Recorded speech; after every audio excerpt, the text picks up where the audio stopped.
All right. Whether you realize it or not, utilitarian thinking has had a profound impact on your experience of your life for at least the last 2 years. How, you ask? Well, for one, think about the mask mandates. Initially, all of the public policy decision making as it relates to mask mandates was driven by utilitarian principles. We looked at the action of mask mandates and asked, what are the costs and the benefits? And we determined, well, the benefits are we are going to decrease the spread of this disease and thereby prevent hospitals from getting overwhelmed, prevent mass deaths and so forth. These masks have the benefit of providing some layer of protection to the person wearing the mask and to the people around the person wearing the mask. And we think that this benefit of keeping hospitals from getting overwhelmed and reducing the amount of disease and death outweighs the costs of masks. Well, what are the costs? If nothing else, you can think about the environmental impact of masks. How many millions of masks have made their way to the ocean and are being eaten by sea creatures? We see the cost of delayed speech delays in kids, because to learn a language effectively, you've got to be able to see mouths and see how certain sounds are made, particularly sounds like L. So we're seeing these speech delays in kids. We know there's going to be some sort of environmental cost, but it was thought that the masks, the benefit of the masks outweighed those costs. So you can see a similar kind of thinking with the school closures, right? Cost-benefit analysis. What are the benefits to closing down schools? Well, we're going to reduce the amount of spread of the disease. We're going to make it less likely that kids are going to transmit it to each other. Kids are going to transmit it then to their families and other people. They're going to transmit it to teachers and students and staff and so forth. So we're going to reduce the spread of the disease. And that is the benefit that we get from school closures.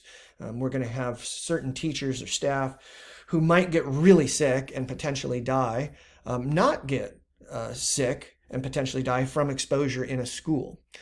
What are the costs? Well, you're seeing them now. We're seeing, students aren't where they need to be academically. They have delayed learning.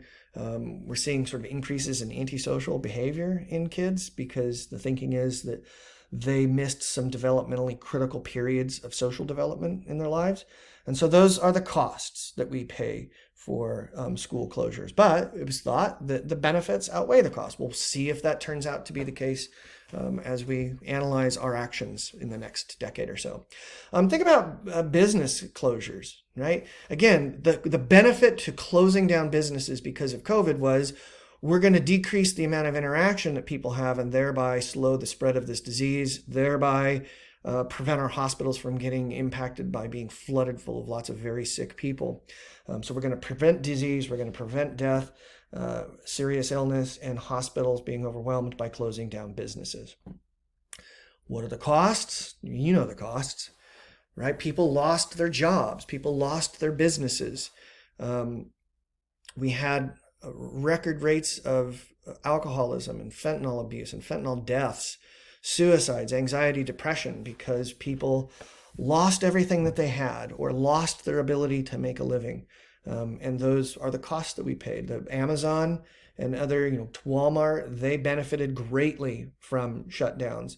So those companies have reaped the reward that was brought to them when local businesses were shuttered or went defunct, and business that they would have ordinarily had went to the big ones, to Amazon and so forth.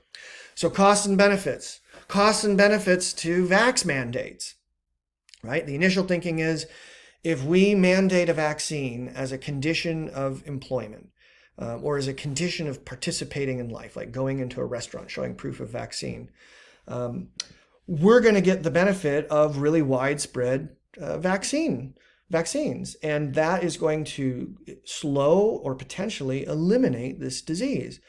But of course, that great benefit comes also with a pretty significant cost, and that is to individual bodily autonomy, right? That by implementing a vax mandate, we're taking a little bit of control of people's bodies from them. We're mandating that they undergo a sort of medical treatment in order to participate in public life, in order to have employment, for example. And that'll make a lot of folks bristle. It also comes at the cost of people having adverse reactions to the vaccine. People who would not have gotten the vaccine had it not been for a mandate as a condition of employment or whatever, might have gotten really sick from the vaccine. So there's cost, and there's benefits. And so you can see here that while, people probably weren't using Bentham's particular criteria in his calculus of felicity, it's the same kind of thinking that's been sort of driving public policy these last couple of years. And we'll see over the next decade or so, as we evaluate the decisions we made in response to COVID, whether or not we got it right, whether or not the benefits that we sought really did outweigh the costs.